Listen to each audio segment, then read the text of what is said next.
Hello, thank you for listening. This is the near death experience of John. Open quote. I had a lung collapse in 1994 and was hospitalized. No apparent reason other than I had a cold and had a history of asthma. I was 18 when this happened. About a month later, I had been home for a month, and during my sleep, I was dreaming that I was on top of a cliff and fell.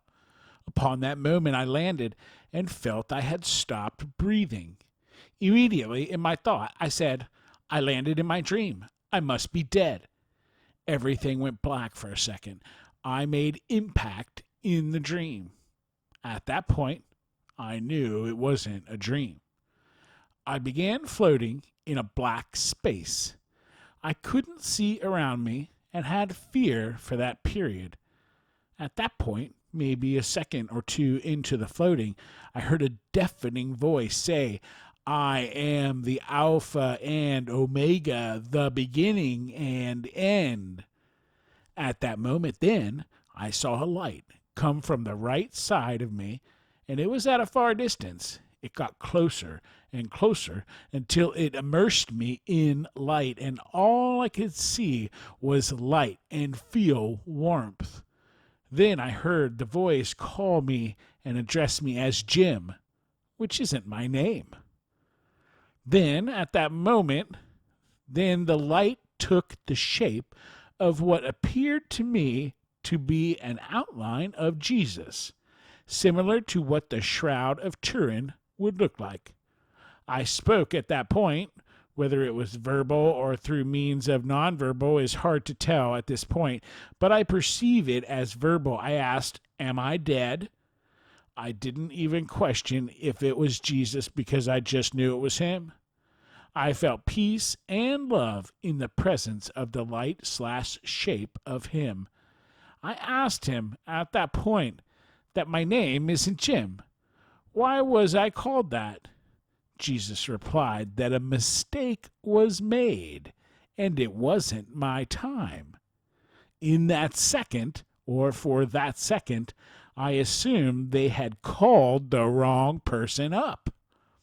But then something compelled me to ask, is there reincarnation? And if so, was I reincarnated, or who was I? Jesus responded to me that there is, and I was reincarnated, but that's not what's important. I then asked if I was Jim Morrison, the singer of The Doors, for some reason. Something like that I perceive as weird now because I had very little knowledge of him before the NDE. Looking back now, it seemed like the thoughts were put in my conscious to ask Jesus so he could respond. He responded yes, but it wasn't important because reincarnation isn't as we perceive it. At that point, I felt this became a more nonverbal communication because I was receiving knowledge at a rapid pace. I was told that even though we can be reincarnated, we are still the same soul, just in a different shell. But it's not important to focus on who I was because I'm still the same soul. I then asked if I could stay and was told I have to go back and it's not my time. Jesus had a very calming, soothing effect, and when I was told that, I changed my mind to go back. I then asked, if I was to go back, when would I return again? And Jesus responded that there would be 2 ages that I could come back, one of either 37 or 73, and that I would have a heart attack at 37. But it was uncertain still if I would be called home. But if I want to, it would be because I was given 10 more years than my last life. You would think I would have been bothered by this, but wasn't, because it wasn't scary. I then asked when the world would end, and Jesus told me that only the Father knows the exact time and hour.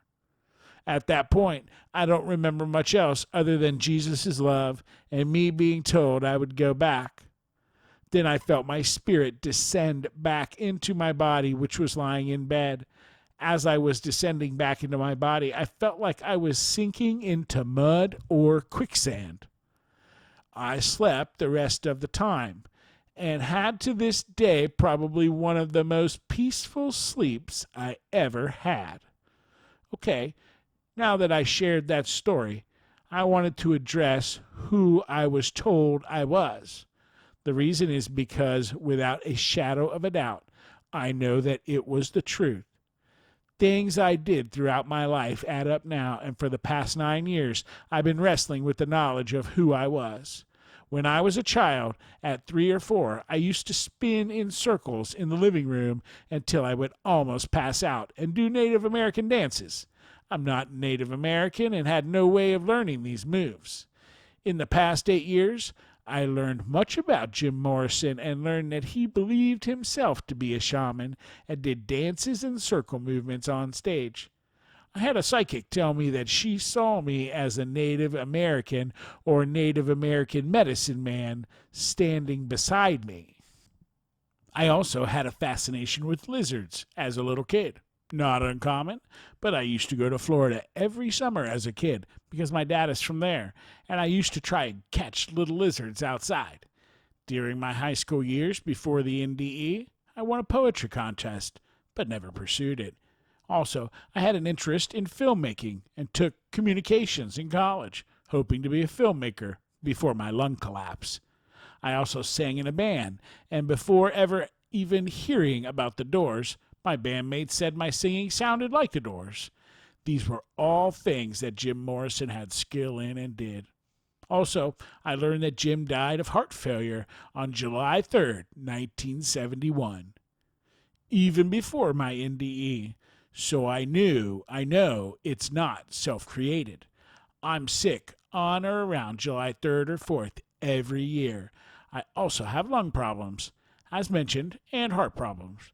After studying NDE and past life circumstances, I've come to the conclusion that seeing that I've had these conditions since a kid, that this was carried over from my past life.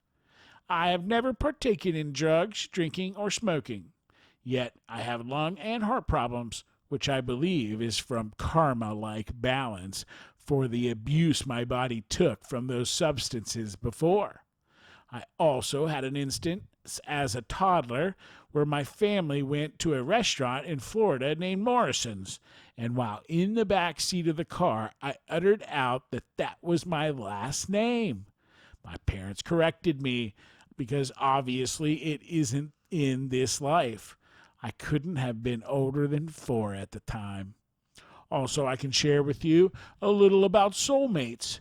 After the studying I did on the topic and Jim Morrison, I learned that his soulmate died 3 years after him.